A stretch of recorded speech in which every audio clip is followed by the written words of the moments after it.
I've often wondered, what's it like to love someone with a serious mental illness?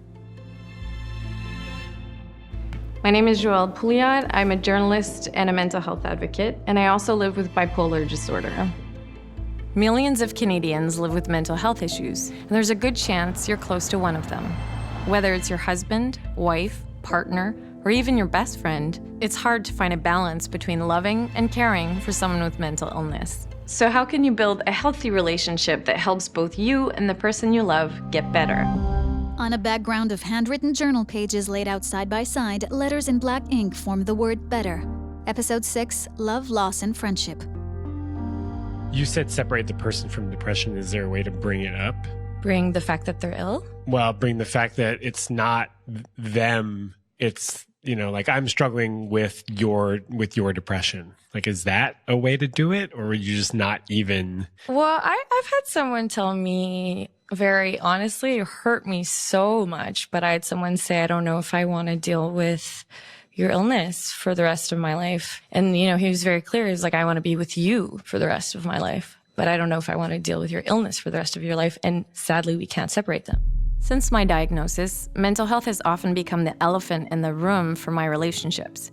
Depression makes it hard enough to get out of bed, let alone want to go on a date. And then the energy and questionable decisions made during episodes of mania have put similar strain on my relationships. I've often wondered what a successful long-term relationship with someone suffering from mental illness could look like. From the start, it was special because I knew she was living with bipolar disorder. For me, it was clear then and still is today, I don't live with a bipolar person. I live with a person who has bipolar disorder, amongst other things. She has a personality, she has qualities, character traits, and those are the things that I saw when we met.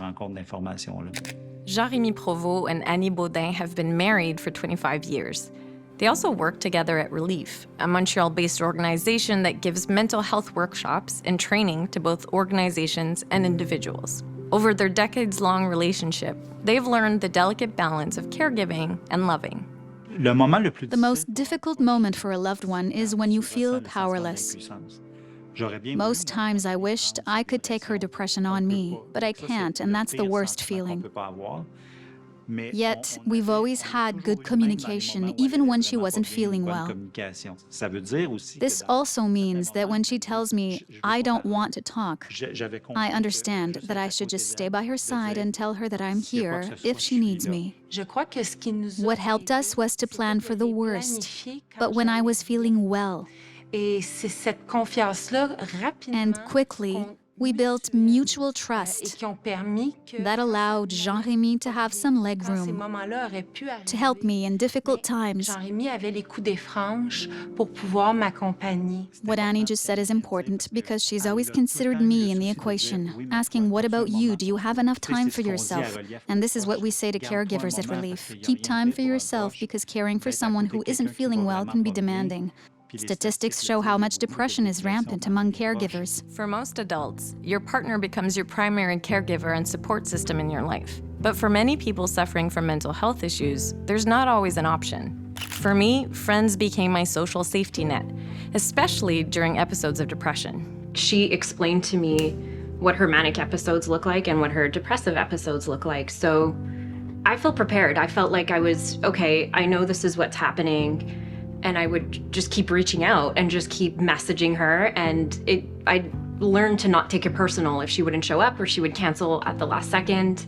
At the beginning, not really knowing how to handle the first depressions, I would be maybe much more aggressive and demanding. Like, come on, it's time to go out. Like, let's go, put on your clothes. We're going for a walk. My friends became a lifeline, dragging me out dancing or inviting me to a quiet dinner, even when everything in my head was screaming for me to stay inside.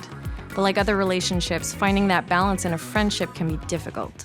To be a helpful friend, I think you have to be able to create a space where you can both be vulnerable. She was really upfront about her mental illness, and she was really clear, like, this is my checklist, this is what to look for. And, if you find yourself overwhelmed, reach out to my family, reach out to my mom. Mm-hmm. And that's exactly what I did. So it's almost like we had you have a support group for the support group. It's the nature of friendship. It's we care for each other, so we give care to one another. Mental illness doesn't have to define who you are or whether you can have a successful relationship, because any relationship takes work, understanding, empathy, and love, whether you're dealing with mental illness or not. Prejudice is the worst thing. Prejudice towards people with mental illness and prejudice towards caregivers. For me, communication is key, to feel we can discuss freely and not harbor secrets. Millions of Canadians care for loved ones suffering from mental illness. There are resources available to help. Visit relief.ca/better. Described video by Mel's.